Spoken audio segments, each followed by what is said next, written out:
नमस्कार, मैथिली कथामाला से हम कविता झा सबके स्वागत करे छी और छठ पर्व के अहाँ सबको बहुत बहुत शुभकामना। उजका ए वीडियो में हम छठ के खरना के कथा दऽ रहल छी।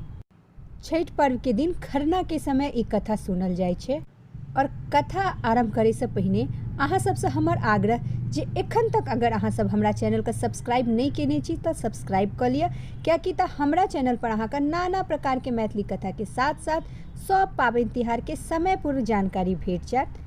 और ई कथा पूरा सुनब और सुनला के बाद अगर कथा पसंद आवे तो वीडियो को लाइक कर देवे। तो देर नहीं करे, चलू आब कथा शुरू करे छी। कोनो गाँव में एकटा ब्राह्मण छलथि। ब्राह्मण बड्ड गरीब छलथि। हुनका घर में हुनकर पत्नी और दूटा छोट छोट बच्चा छलनि। ब्राह्मण कहुना कहुना पूजा पाठ करा कर अपन गुजर बसर करे छलथि। एक बेर छठि पाबनि एले तो हुनका घर में खाइयो लेल किछु नहि रहनि। ब्राह्मण ब्राह्मणी से कहलनि जे अपना सब बेर छठि पर्व विधि विधान से करे छी, अहियो बेर करब। हम जाइ छी दोसर गाँव, पूजा पाठ करा कर किछु आनब, तखन खरना के खीर और छठि के पाबनि करब। खरना के दिन छले और ब्राह्मण दोसर गाम धनोपार्जन के लेल चलि गेला। एम्हर घर में किछु खाए के लेल नहीं रहे।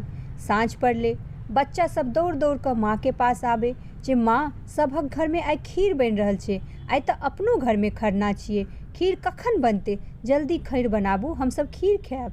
ब्राह्मणी अपन बच्चा सबके आश्वासन दैत जे हाँ अपनो सबके घर में खीर बनते, हैया अहाँ के बाबू आबै छथि तहन ओ सब सामान लेके एथिन, तकर बाद खीर बनते। साँझ पड़ि गेले और खरना के समय बीतल जाय छले, मुदा ब्राह्मण छलथि जे एबे नहीं केलथि और बच्चों सब माँ से खीर मांग मांग कर थाकि गेलथि और सुति रहलथि। ब्राह्मणी आब परेशान भऽ गेली जे खरना के मुहूर्त बीत जेते तऽ छठि पूजा कोना हेते। ओ बाड़ी में गेली, ओतऽ सरसों के साग लहलहाइत छले। ओ सरसों के साग के तोड़ि लेली, ओकरा बढ़िया से धोलथि और अनौने सरसों के साग बनेलथि। ओही सरसों के साग के ओ खरना माय के चढ़ेलथि और गोर लगलथि आ कहलथि जे माँ, आइ हमरा घर में किछु नहि अछि जे हम अहाँके चढ़ाबी। आइ हम इएह सरसों के साग बनेलहुँ हँ, एकरे ग्रहण करू।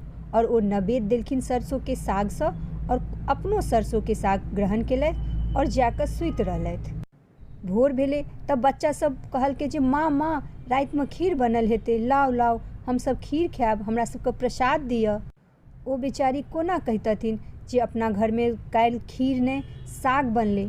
ओ जाकर सीधे कहलखिन जे जाओ जाओ, ओतऽ भगवान के आगू में प्रसाद राखल अछि, जाकर अहाँ सब खा लिअ। बच्चा सब खुशी खुशी दौड़ कर गेल और ओतऽ जाकर देखै छथि जे जते कूड़ी प्रसाद के लागल छले से सब सोना बनि गेले। बच्चा सब ओ चिन्हलखिन नहीं, कहलखिन माँ खीर कतऽ छै, एतऽ तऽ किदैन राखल छै। माँ बुझै छलखिन जे ओ खीर नहीं, ओ तऽ सरसों के साग छिए। ओ बच्चा सबके कोना नीक लगते, तैयो कहलखिन जे छौ प्रसाद में ओहे खा ले, ओहे खीर छिए, काल्हि एहने खीर बनेने रहिए। बच्चा सब कहलखिन नहीं माँ, ई खीर नहीं छिए, ई किछु और छिए, अहाँ आबियो देखियो। माँ तऽ सब बुझै छली जे ई तऽ साग छिए, बच्चा सब केना एकरा खीर बुझते। तहियो बेचारी भरल मन से ओतऽ गेली और ओतऽ देखै छथि जे ओतऽ सोना के प्रसाद राखल छै। आब ब्राह्मणी के खुशी के ठिकाना नहीं रही। ओ छठी मैया का साग चढ़ेलखिन और मांगलखिन जे हे छठी मैया, हमरा ब्राह्मण का एतेक धन दियौ जे हम अहाँ के छठि पाबनि नीक जकाँ मना सकी। और आइ छठी मैया हुनका घर का धन से भरि देलखिन। छठी मैया के महिमा अपार छै, ओ सब के सब मनोकामना पूर्ण करै छथिन। ओ ककरो खाली हाथ नहीं जाय दै छथिन।